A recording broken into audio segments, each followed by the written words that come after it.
Good Friday afternoon, evening, wherever you might be. We are back. Sounds like you're playing a video game. Yes, I was. Uh-oh. You're in a hotel, aren't you? I'm in a hotel. Is the Wi-Fi? Wi-Fi is getting flaky very fast. Yeah. This may be a very quick show today. Okay. We'll see how it goes. It was good before. Okay. No, it always fails when you don't want it to fail, not when it doesn't matter. Correct. Hi, by the way, my name is Darren. This over here is Victor, and we are the co-host of a podcast called DevOps Paradox that comes out on Wednesdays at 6 a.m. Eastern. And on Fridays, when we actually have internet access, sometimes good, sometimes bad, we come on and talk about news of the week. One of those items that we'll be getting to is Reddit. So we'll just keep that in mind for a few moments. You mean the lack of news is Reddit? Again, we'll get into the details of that in a few moments. You have been at DevOps Days Birmingham this week, correct? Yes. This time the correct one. I had to reject the previous Birmingham, which turned up to be in Kansas, which I did not know. Oh, Alabama, not Kansas, but yes. Or Alabama. Okay, something. Yeah. Oh, well. Are you sure that there is not one in Kansas? Because I'm not sure. there tends to be, couple of cities with the same name in. Sometimes there can be the same cities in the same state with the same name. Which How is many even worse. Springfields do you have? Oh my goodness. There are too many to name. Probably at least 50. Well, probably not 50. Probably 49 because there's probably not a Springfield in Hawaii. But I could be wrong. So how was it? Was it pretty good? Good. Yeah, very good one. Yeah. It's DevOps Days. It's never a bad DevOps Days. It's always fun. Right. No, it's kind of, small, intimate, a lot of conversations. Good. Well, speaking of conversations, we had a conversation recently about Thoughtworks Radar, which was this week's podcast episode. Now, there was also something special about this podcast episode. This was the first one where we did video. It's not the last one where we're doing video, but we're not doing video every single time because that just takes too much time for me to edit. Okay, that's on YouTube, on this channel, right? Correct. It is on YouTube. So if you were to go watch that, you're going to see us scrolling through and taking a look at the Thoughtworks Radar, specifically version number 28 or volume 28, in which we completely realize we have no idea what industry that we're in. I don't remember much about the radar, except that I did not recognize vast majority of stuff over there. The vast majority. There were probably, out of everything, we probably knew names of 5 or 10 things in total. And that might be a stretch. So the question is it because vast majority of stuff is before our time or in front of us? I believe it is in front of us. Or no, I think it's behind us now. Or well, it's new to us. I don't know what direction you're going in. It's things that we just don't work with, even on a part-time basis, much less a daily basis. True. So that was this week's, and we also had, if you do scroll down, we had a sponsor for this episode, which is for Barbaro Mojo, which is not going to light up very well here, but it's hot sauce, and we've talked about them on a couple other episodes. There is a 25% off your first order if you're in the States. I don't believe he's shipping outside of the States right now. But if you're in the States and you want hot sauce, this is one of my favorites. And he's not paying me to say that because I'm not making any money off of this. You're getting a full 25% off. I'm not getting cash for it. So, Karen, good to see you. Okay. So that was Thoughtworks Radar. All right. Again, podcast comes out 6 a.m. Eastern on Wednesdays. I'm getting to the point. It's really becoming summertime. School got out last Friday for people here. Is your daughter still in school? I think 1 more week or 2. One Okay. more week, I think. I believe, yeah. I think at this point, all the mods at Reddit have gone on vacation. Maybe permanently. Majority. So this is the subreddit for DevOps, which is now a private community. Well, I'm also anonymous right now, so it would probably look this way most of the time anyway. It wouldn't work anyway. Yeah. So this is also why there's not a ton of news this week, because I wasn't able to troll through all my Reddit subreddits, all my subreddits, to find interesting things, because most of them have gone dark. I don't blame them. So we'll see now. It's kind of, will the people prevail or business, or both will fail, which is probably my prediction of what will happen. I'm leaning in your camp, because there was one guy that had a great Reddit client. He did the math. He was going to pay something like $20 million a year, which he doesn't make that kind of money from it. So he had to shut it down. I think it was that Apollo, I think? Apollo, yeah. And actually, from what I understood, Apollo founder was actually surprised that Reddit did not charge for API sooner, and he's more than willing to pay. Just that his complaint is that it's just unbearably high, right? I can understand. Like, I'm going through and setting up some financial things right now, and I have a couple of apps that I use for managing some financial stuff anyway. And sometimes I can connect to some things, and sometimes I can't. Right? Just different institutions. But this new one that I'm going through has negotiated rates with all of these endpoints. And I have found out that this new software that I'm getting access to, the firm I'm working with is paying millions of dollars a year to have access to this software so they can make the connections. So whoever tells you that APIs are free is lying. Oh, yeah. Here's another thing I'm working on right now. I'm working on a project that's got ingress and egress fees. We're calculating, okay, what's the most efficient way to do things? Most of the time, you can ingress things into somewhere. Let's just say S3, right? Because S3 is one of the typical use cases. You can put stuff in S3 all day long. It's also like the Hotel California. You can always show up, but you can never leave. Exactly, like Mafia. Once you're in, you're not going out. Yep, unless you pay a high price. In the case of S3, that is with your life. But I've tested a few other S3 compatible things, and some are self-hosted, Minio, which is actually pretty cool. Yep. Yeah, it does exactly what I want. I didn't need it to scale for what I was doing, but the only cost is the cost of me, right? I have to run it on something. I looked at a couple other S3 compatibles. Some were free, in fact, all of them are free ingress, but some have lower cost egress and some have no cost egress. So what does this have to do with anything? It goes back to the Reddit thing. You're paying it. How can I say? You're paying for it somehow, some way. In Reddit, you are the product because of ads. And also, Reddit is about to go IPO. And what that means... Maybe. Yeah, I mean, at least, I think that's the plan, kind of. But if going IPO, that means that you need to have... The better numbers you have before you go IPO, the higher the price will be, right? So they're probably racing to make numbers. And we are not financial analysts, nor anything we say should be construed as financial advice. So that's that. Michael? Yep. Good to see you. Okay, so anyway, if you can't find news, you need to find a new source if you're using Reddit, which is what I'm dealing with. But on the same side of this, we talked about Thoughtworks Radar, the 2023 developer survey from Stack Overflow came out this week. Okay. Did you look at it yet? Did you spend any time clicking through it? I did not either. Nope. So we're going to just do this live. Okay. And we may end up still coming back and doing a podcast about this at some point. On the right-hand side, can you see the right-hand side okay?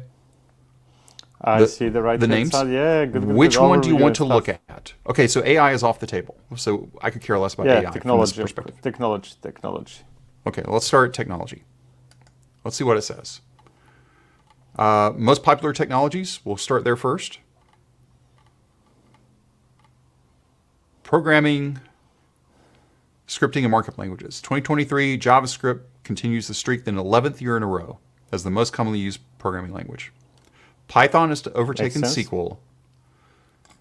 And Python makes sense, overtaking SQL because of, unfortunately, AI. We'll just leave that there. And data processing. SQL number 3. I'm good with that. Yeah, I mean, that makes sense. SQL is simply widely... I mean, everybody uses SQL independently of which other real language you're using, right? Yep. So, good. They have a chart below. Really, I haven't even looked at this on purpose. So there is a chart. Okay, so JavaScript, HTML, Python, SQL. Okay. I guess they dumped those two together. So of the quote-unquote real languages, Java's there. Well, okay, so TypeScript, JavaScript, Python. I have to call, I guess the first real language is Python. And then TypeScript. I don't consider JavaScript. I mean, even though it's the broadest. It's because, everybody using TypeScript and other 57 variations, they're all at the same time JavaScript, right? They are, but... It would be almost equivalent if you would say, hey, JVM is a language there, right? And then you would basically sum Java and I don't know, Groovy and Kotlin and so on and so forth, right? Yeah, there's Groovy, 3%. Delphi is still on the list. Can you believe Delphi is still on the list? No, I mean, assembly, come on, 5%? Did you see? Oh, yeah, assembly's higher than Groovy? Oh, okay, I believe it. Okay, come on. Now I'm starting to question this, validity of this. COBOL, 0.66. Okay, I don't believe this. Well, actually, for people using it, maybe. Right? Because it's... Yeah, fair enough. But assembly? Yeah. Well, I mean... It's possible. No. 5%? I mean, the problem is always with the statistics, right? This is not really a reflection of how commonly used something is, but how often does it appear in Stack Overflow, right? And assembly probably can have different meanings apart from being a language or something like that. It's hard for me to believe that assembly outranks Swift. No, it's impossible now. Yeah. But anyway. All right, so that's technologies. Let's go to admired and desired. We'll just live in technology today, and we'll probably come back and do a full podcast about all these things like we did with Thoughtworks. Admired and desired. Okay, is there a thing there? Okay. So what does it say? It says, in addition to what they're reporting, what they want to use again in the future. Okay, this is a new section. Okay, good. Admired, desired. So this visualization, the old love, dreaded, wanted. Okay, whatever. Rust is the most admired language. They want to use it again. Compare that to MATLAB, was the least admired. Okay, so let's look at MATLAB. MATLAB, oh man. Okay, so so they have it pretty much in the same, well, it almost comes out in the same order as what we just saw. Yeah. So desired, admired. Okay, whatever. Rust, I guess, is the big one out of this. Yeah, Rust makes sense, kind of, to be into. I'm not using it, but I desired one day to learn Rust, right? Well, I mean, if parts of the Linux kernel are moving from C to Rust, if eBPF programs are going to be also Rust, would you rather work with Rust than C? I don't know. I like C. I do too. I mean, I haven't used Rust much, so I don't know much about Rust. But C is a beautiful language. Completely destroyed by ++. Right. So, very interesting. All right, let's go worked with versus wanted to work with. Okay. That's probably more interesting. So, oh dear. So if you're using Go... Okay, this chart makes no sense to me. Okay, here we go. I don't know. What the heck is that? Okay, 23,000 who worked with... Okay, here, let's do Go. So 12,000 who worked with JavaScript want to work with Go. Okay. 6,000 who worked with Java want to work with Go. I don't know, man. Okay. Okay, whatever. Okay, that I believe. And Of course those you who would. work with Go? There's 7,000 who work with Go that want to work with Go.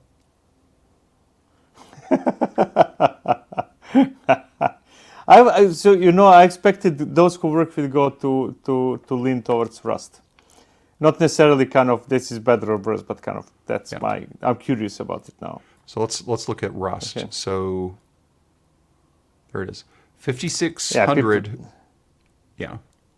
So is it let me go the other direction then. Let me find Go wanting to go to Rust. If I can find it quickly enough. There. This is ridiculous type of somebody trying to be cool with a charter. What the heck is that? I guess, yeah, but it's... Oh, there it is. 5,600 who worked with Go want to work with Rust. Makes sense. Okay. All right, so this bottom one's top paying. Okay, before I click on that, what do you think the top paying language is? Since all of these are languages. So imagine this is going to be the same family. Top paying. Top paying. I mean, it is probably disproportional to the usage, right? That's what I'm thinking. I would imagine that JavaScript is less paid than Rust. Here's my bet. It must be less paid. Okay. That does not mean that it's better or worse or any of those things, but simply, no sufficient offer. Okay. Here we go. Top paying technologies. Zig is number 1. Okay, I don't know what that is. Clojure used to be number 1. It went from 1 to 5. Erlang, F#, and Ruby. And then Clojure are the top. What the heck is Zig? Okay, now I got to go look it up. Zig language. What's it even used for? I never even heard of it. A general purpose programming language and toolchain for maintaining robust optimal... Okay, this means nothing to me. Is that kind of like 5 people who use Zig are very well paid? Is that the conclusion? I'm guessing? They have their own foundation. Power to them. So what, okay. So it's a simple language, no hidden control flow. Big thumbs up. Holy cow. No hidden memory allocations, no preprocessor, no macros. So it's everything about C without C. Okay. A fresh approach to meta-programming on compile time execution and lazy evaluation. Okay, that just sounds dangerous at all sorts of levels. Incrementally improve. So I guess it's for C. Just taking a look at the sample app, it seems pretty straightforward. I guess. Yeah, it looks, yeah. I can read it. Yeah, it's not like, the quirks with Q or I don't know, Perl stuff. It's easy. It looks easy. Okay, let's take a look at the rest of these here real quick. Okay, so Rust is at 87, Groovy's at 86. So what's going to be the bottom? JavaScript's not the bottom. Yeah. No, but generally speaking, I'm surprised Delphi is not well paid. But generally speaking, it is true, kind of less used languages are at the top. So Dart's the number at the bottom. That's interesting. Dart is less than PHP. So I'm looking here. I am looking for COBOL. COBOL 75, 76. So that's about 103, 76, and 55. So COBOL is about smack dab in the middle. Along with Fortran. Interesting. Raku. Okay, I gotta look up Raku. Does anybody know Raku? I don't know, you're freaking me out now. What the heck is Raku? Well, that's Camellia, the spokesbug. Okay, there it is.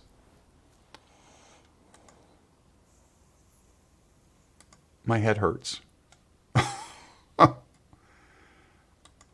have no idea. Very interesting. So anyway, we learned some new things today. There you go. How would you like to have a job writing shell scripts? You can make $85,000 a year, which is more than what you would make if you were writing Java. I like shell scripts. I probably spend more time with shell scripts than any other language, just to clarify. So this should settle the debate right now. Should DevOps people know how to code? Yeah, right? Is there a debate? Well, some believe that that's not true. Not between us, but you want to make more money?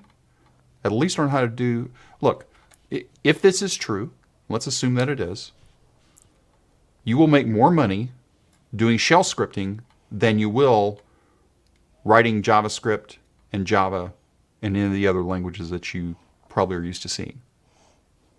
So JavaScript and HTML sounds to be expected. You remember, I don't know whether we released the podcast or no, when we talked about bootcamps. Did we release that one? I don't know if that one's been released yet or not. I can't remember. Okay. Well, that's the entry point, right? That's JavaScript and HTML is the entry point to the industry, right? And it's almost to be expected to, pay less. Yeah. Anyway, so those are the 4 sections of technology. Do you want to take a look at one more? Just quickly, which one do you want to do? I don't know, any you want. One more, the whole section. Is this no. technology? So technology is it? Yeah, we're done with these are changes in salary. So let's see. Yeah. But I think this is it for technology. Okay. Which other big top level do you want to take a look at? Just quickly. I don't know. Developer profile. Okay, we'll do that one as first. Okay. And let's just pick key territories. Developer roles. Developer roles. Okay, we'll do developer roles. So we'll just do this one. Okay. No, sorry. Demographics. I want to see demographics. That's the one I want to see the most. Demographics. Here we go. Yes. Demographics. Only asking about age. So they only asked about age. There's the chart. Okay.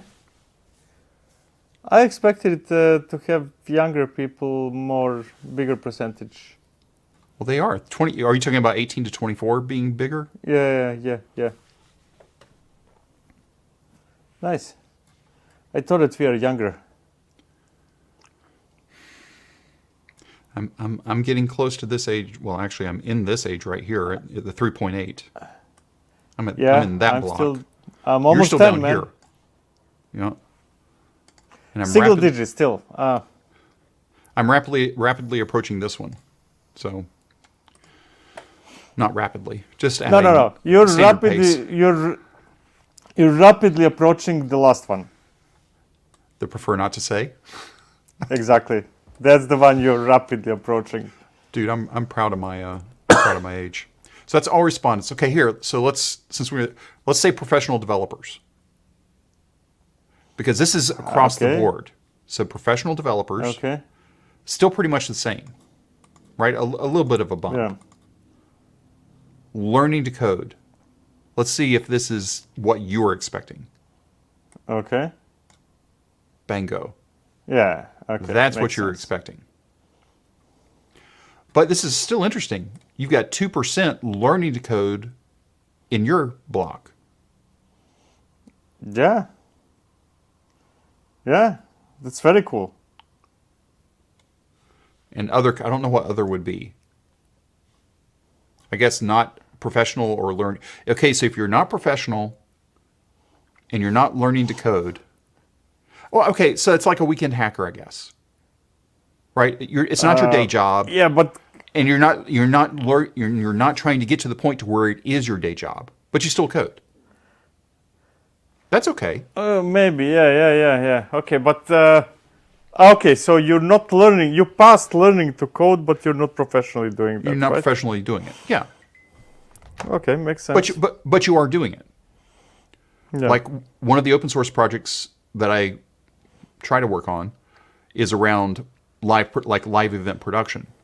Most of the people working in that aren't professional developers. They've learned to code, but their day job is something else. So I wonder, does this include people who change from developers to management? I bet that's this. No, those who were The other developers, direction. right? Oh. Yeah, that went from developing to management. Sorry, Yeah, I said yeah. it backwards. Okay.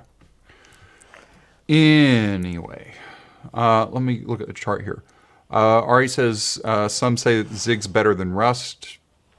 Taking a look at looking at the syntax that we just saw, and knowing how much Rust I've written in the past, which isn't a lot, Zig still made more sense. I could read Zig faster than I could read Rust at first glance.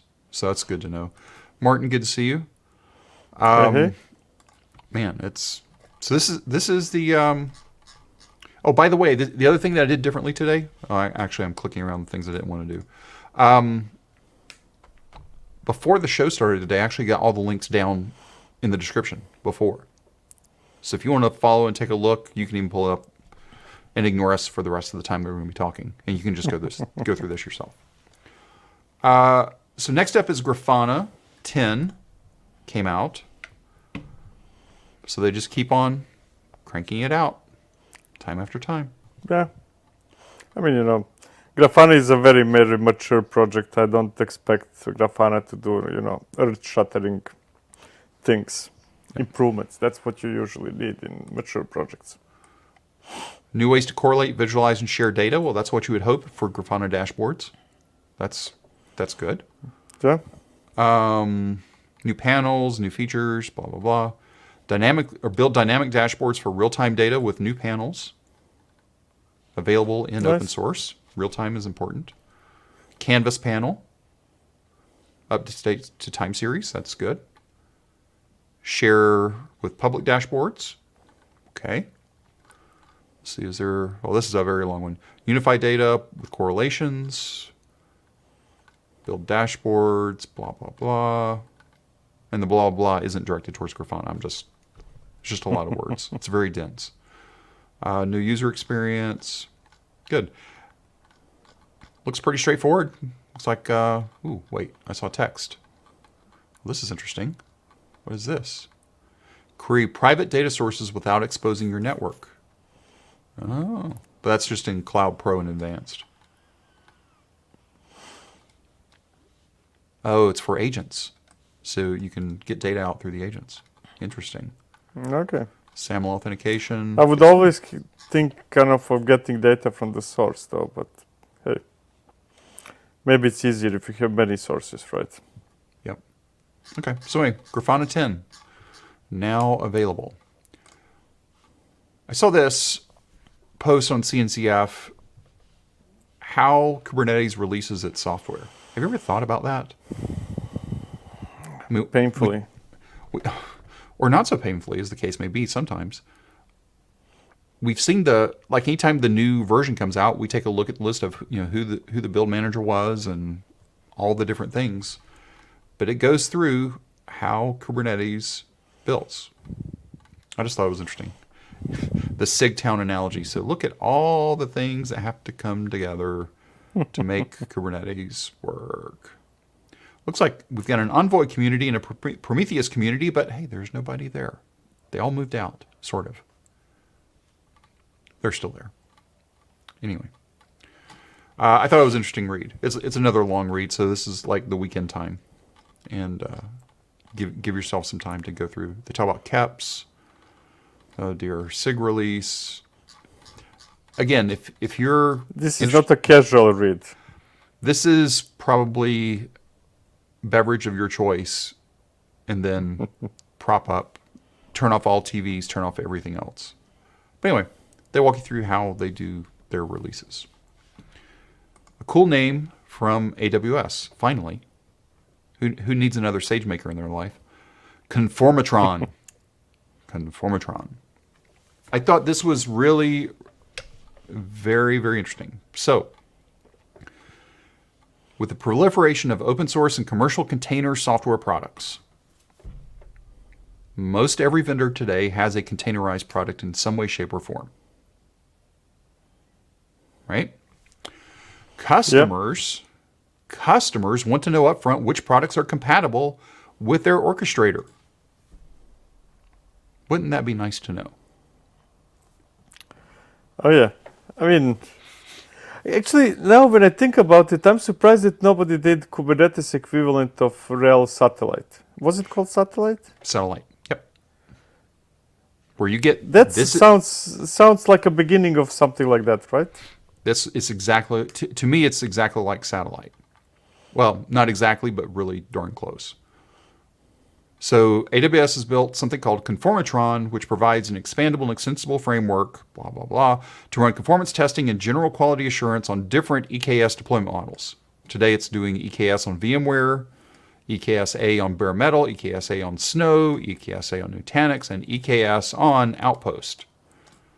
So this isn't just for EKS. Wait, this is not for EKS. Mm-mm. Okay. No, not today, at least. Which is where I'd really want it, probably more than anything else. So, I think this is the first shot across the bow to make sure that, hey, does my stuff actually work? Because, if it works on EKS, there's no guarantee it's going to work on any of the anywheres. Right? Yeah. You don't know what kind of storage is going to be underneath. You don't know fill in the blank. But anyway, I thought it was interesting, and now you can check it out. And then there's output and whatever. So anyway, conformatron, great name, conformatron. Yep. They Just as the comment says, it sounds like a Transformers something. Yep.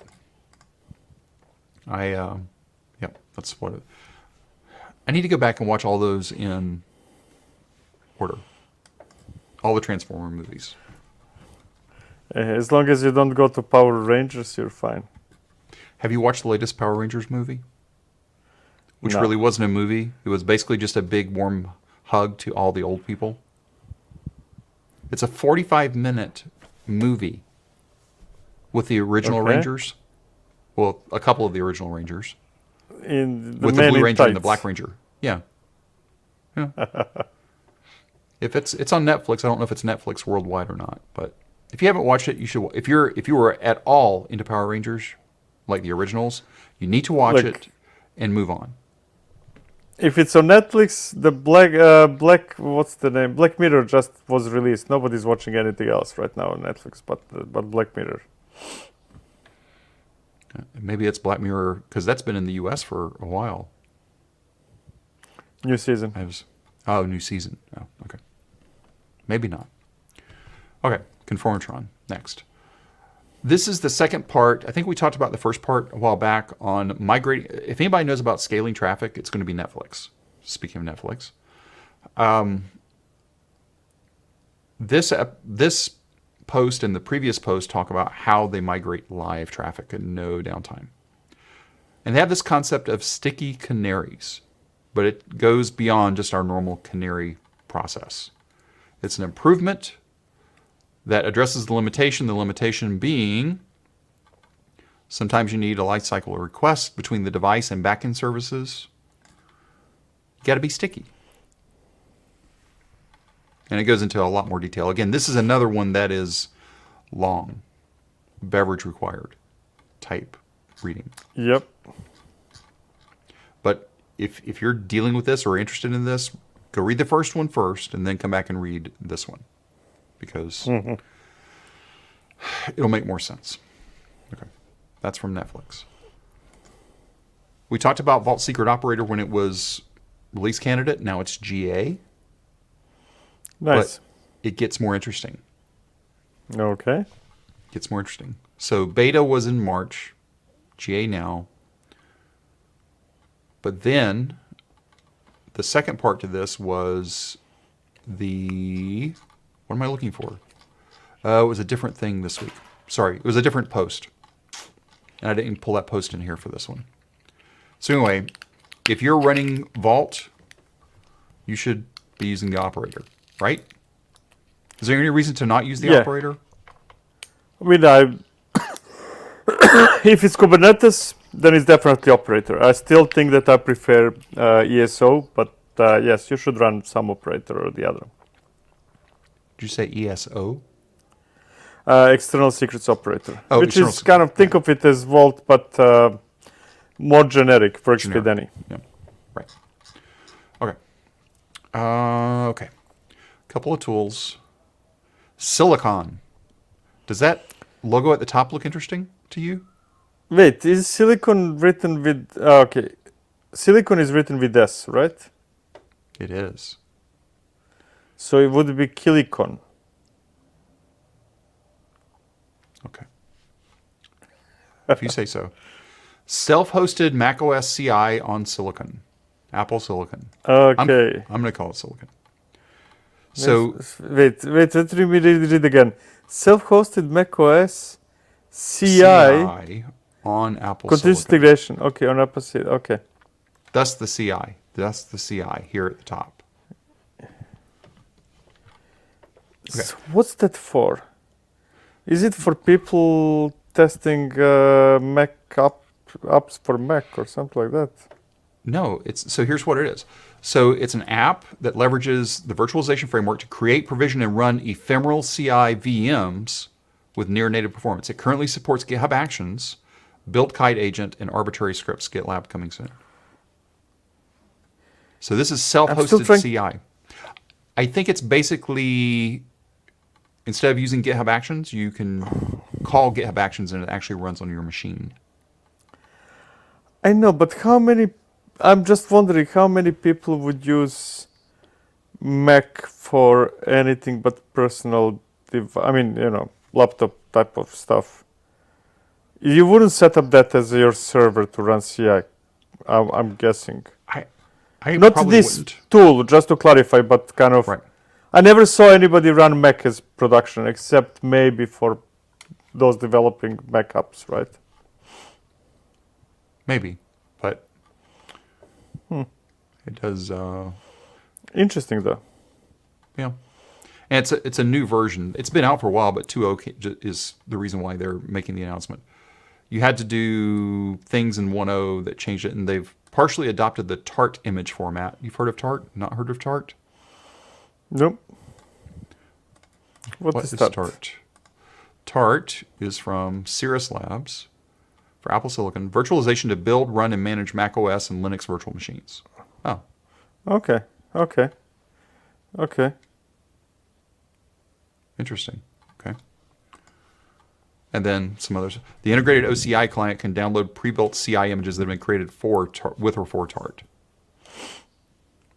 Okay. Anyway. It just looked interesting. It's newish, at least from this week. So I figured, let's... No, I'm thinking now of using this not necessarily to replace GitHub Actions, but maybe, when I'm working on pipeline of this sort of another, run it locally, try it out, all that stuff, and then go. Right. Yeah. Okay, that was Tart. Okay, so that's Silicon. I'm calling it Silicon. I'm not calling it Silicon. Okay, Silicon it is. Silicon? It'd be like the Cylons at that point. Silicon, yeah. Okay. I'm going to call it Silicon, yes. Okay, again, this is something we tell people that do these kinds of things. If you're going to use a word that could be pronounced numerous ways, put a little MP3 up there that says, here is how you say this word. That way people like us don't mess it up. This is what Ari says. Silicon for the DevOps conferences. I don't disagree. Exactly. I do not disagree. Okay, you're a gamer. I pulled you away from whatever. What game were you playing when we started today? Zelda. You were playing Zelda. Yeah, Zelda came. Zelda is the best game ever, and new one was just released. Right. I spent 3 days trying to find my Switch, but I did it at the end. Okay. So game streaming on Kubernetes. This has the probability of displacing everything that's on your current list of work. And this becomes your new video. Not for next week, but very soon. Maybe, yeah. So they're using EKS to do this, but you'll figure out your way to do it. You set up storage, you do provisioning, blah, blah, blah. You set up an NVIDIA device plugin, whatever that is. Or the NVIDIA device plugin, yep. And then you deploy GAL. And then you can run your apps on Kubernetes. It's based on Sunshine. Have you heard of Sunshine? I'm not a gamer. No idea. Okay, so let's see this. We're just taking a look at a lot of different things today. So Sunshine is from Lizardbyte, self-hosted game stream host for Moonlight. Okay. Okay, so what does that mean? So that is, where's the link? Open link. Lizardbyte, open the world of self-hosted cloud gaming. I mean, I'm not into gaming industry, but I'm guessing that those streams require probably a lot of power. Probably kind of popular streams are not running on a single server, right? Right. Then Kubernetes probably makes sense. What I don't know is whether actually games are Windows thingy or that runs on Linux now. I have no idea about that.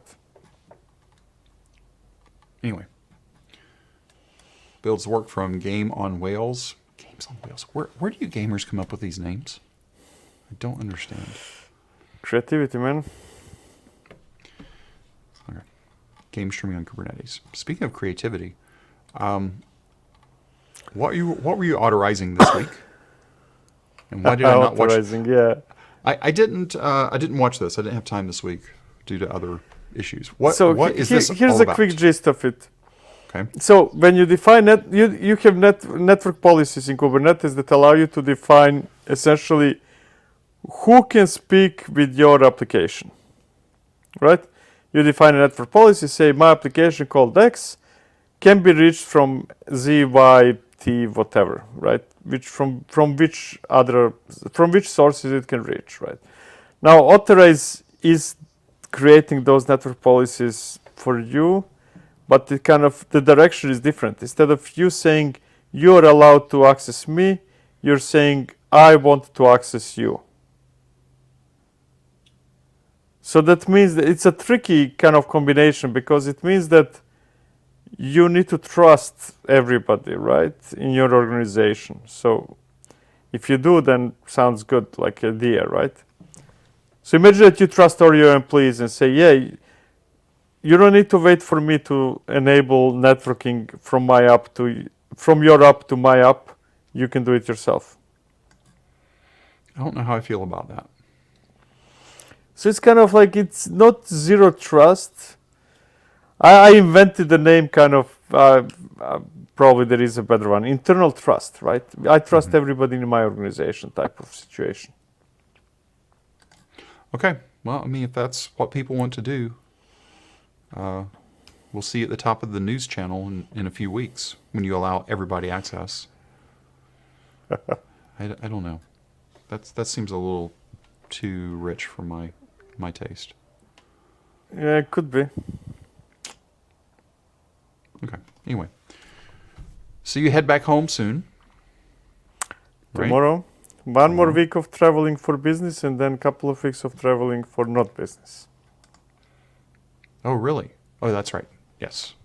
Because I'm still trying to reschedule some people. By the way, let me go back to this real quick. Notice that Victor's channel, Devops Toolkit, is only at 50,000.7 subscribers. We need to get that moving faster. We need to collapse that to where it gets to 100K so he can get his plaque. Now, the Devops Paradox channel, we've got 2,600 or something. We have a long ways to go. I don't care about it. We need to double down and get this one going. So we want to move this. So call your friends, get on Reddit. But, wait. I don't think, actually, yesterday I spoke with Greg, the guy that we interviewed, I don't know when we're releasing that. And we kind of both feel that actually it won't grow much from there, right? Because there is a limit to how many people are really into those topics, right? Unlike popular belief, I don't think that every developer is interested in Kubernetes and cloud and stuff like that. I believe that that's a niche topic. I cannot believe those words crossed your lips. I cannot believe. I mean, you not actually as said niche that. as Rust, No. Well, but not far either. yes, people, just in case you didn't know, Kubernetes is not used by 100% of the world. It's just not. No, let's rephrase that. Like, imagine that you said VM is used by only a few percent of people. That wouldn't be true, right? VMs are used by majority, but tinkering with VMware as example, that's very niche, right? Like driving, everybody drives a car, but there is only subset of those people driving are actually into car mechanics. Okay. I'll give you that one. But most people don't want to. But then this takes us back to a conversation I've been having with other people. If you're not building a big microservices thing, in other words, if you're not in big enterprise, you don't need to run Kubernetes. You just need to run your container. Or I mean, depends. It can be small, it can be big, it doesn't matter. But there is a number of people will be running their applications in Kubernetes without going into details of all nitty-gritty details like network policies, right? You can run your application in Kubernetes without ever knowing about network policies, as long as there is that one person who does know about it. That's true. Okay, do you know what the rate of people are subscribing on your channel? 1,500 a month. Yeah. You did the math to get to 100,000, and that was, at current rate, was 2 years, I think, ish. Yeah, something like that. 3 years, I think. Yeah. We want to compress that. It's okay. I would like for that to happen before I turn 60, which is 3 years. 3 So, years? In 3 yeah. years it will happen. I guarantee that. Easily. But like I said, before, I definitely want it before then. Now, this channel, if we can get to, we're at 2,000 today. If we can get to 25,000 in 3 years, I'll be happy. Just based on what we're doing now. It will happen. Yeah. It will happen. That's 10x though. Now, if we do release podcasts with faces, it will happen. Are you dude, we are. You asked okay, here. for it. Well, no, I didn't ask for it. You told me that we needed to do it. You asked for 25K. Oh, yes. Okay. All right, here. I'm going to pull up. Here, I'm going to pull this up here. So this week's episode, I got to be careful that I don't see. Oh, I got to make sure it's muted. So here's the podcast. We've had 70 views on that one. Typically we have 60, so we had 10 more views. Yeah, but it's in. Okay, let me tell you the mistake, Darin. That one is indistinguishable from the one without video. Well, yeah. We need better thumbnails. We need all the things that I just don't have time to do. That's true. Because it's more important for me to get things edited than it is for me to do the other things. If you can't tell, we use a template. Or not we, I use a template. I'm not going to throw Victor under the bus on that one. But yeah, that's... yeah, and what do we have? Yeah, please don't go live. Okay, good. Yeah, we have 269. Yep, that's correct. But see, if I was to take a look at yours, so we have 382 videos on this channel. Yours has, how many now? Whoops, not that. At Devops Toolkit, yeah. 241, yeah. So I've got, on this channel that we're on right now, we have 100 more videos, but yet you got 50,000. Which is great, by the way. Yeah. But see, yeah, it's like your videos get Why are we doing this? I don't know. We're just filling in. So you've had 1,400 on Otterize, almost 4,000 on eBPF, 4,000, 8,000, 13,000. I'm trying to find one that's like, you stink, but then it's like everything you're doing is over 3,000. Yep. Anyway, go, wait. You need to, okay, this is the answer right here. You need to go to more conferences. That will solve your subscription problem. Do you have a specific, I know on your slides you have a QR code you put up, right? Or do you just do it? I never get to that slide. We need to. I always skip introduction of me at the beginning and I skip the very end. I don't like promotion. I'm not good at it. Okay, so let's do this. So what you need, it's going to take work though. And that's the problem, is you don't have time to do work. Work is okay. The follow-up question is work I want to do or not. I have nothing, I do work. So here is an idea that should be okay in your workflow. Like what we were doing here. Here, let me share again. Even though it sort of sucks, excuse me, it really sucks, but it's functional. I'm trying to get you to functional without a lot of work. Take a look at this. So if you were on your slides, sort of like how we have the DevOps Paradox logo in the lower left-hand corner, if you were to put a QR code at the corner, pick a corner of your slides, that way it's just there throughout the whole thing. That way you don't have to worry about it. People know what QR codes are in our industry. True. And it's just it's just a little bug that's sitting there the whole time. It's like, oh, I wonder what that is. And it just never moves, and they can reach up and click on it, and off you go. Okay, writing myself a note. Because that wouldn't be too hard, right? Other than just getting that QR code. And I can create one of those for you easily too, but... Okay, written in my to-do. The one that's going to be crumpled up in a moment and thrown in the trash can? Is that the... No, it's my to-dos are emails that I need to go through. That seems reasonable though, right? Would that be too much? I mean, I know some people you have to use this format, which you typically ignore anyway, right? No, don't talk about format. I always have a fight with organizers. When will you send me PDF? I don't have PDF. When will you send me Google Slides? I don't do Google Slides. Okay. Next week, we are not here because next week you're actually flying during this time. I'm flying. Yes, exactly. Or training or something. You're traveling. You're not Wi-Fiing. Not Wi-Fiable? I will be in a plane literally during that time, but the week after that, I don't know whether we're doing it or not, but I'm not sure yet either. I'm not flying.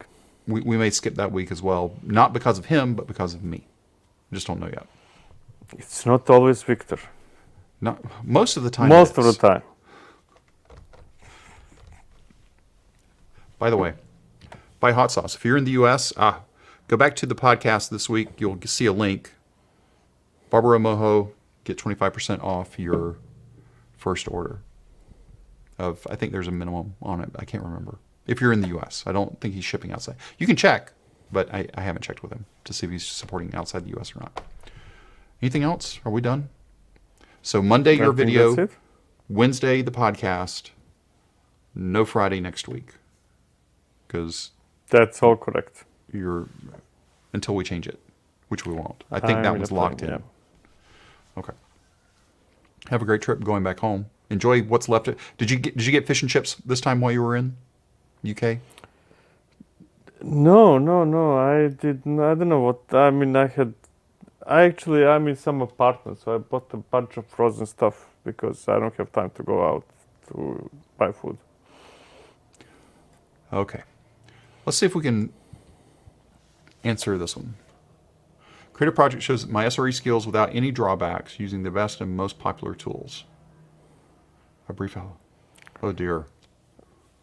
I don't know how to answer it. I mean, first of all, I change my opinion every second week. I have no idea what's the popular, what's not popular. I just change it all the time. Would SRE be? I'm sorry. Would IDP be probably the best one recently? Yeah, if you maybe were- IDP. I mean, and IDP, the video I published, the kind of hands-on IDP, that will continue. That new one. So kind of it will be kind of series that the video released every 2 or 3 months with new stuff added to it. So that might think- be a subject. Do use ChatGPT. Like take everything you just put in the comment and put it in ChatGPT and see what it puts out, because that might give you a better idea than asking 2 humans. Because I do that a lot, more than I like to admit, because it's never right, but it's usually enough information to trigger the idea that I do need to do. So anyway, all right. Thanks everybody for being here with us. Do the YouTube things here, but again, if you haven't subscribed also to here, go over to Devops Toolkit as soon as you subscribe here, and go subscribe there if you haven't. And we'll see you again in 2 weeks. 2 weeks. Thanks everybody. Have a great weekend.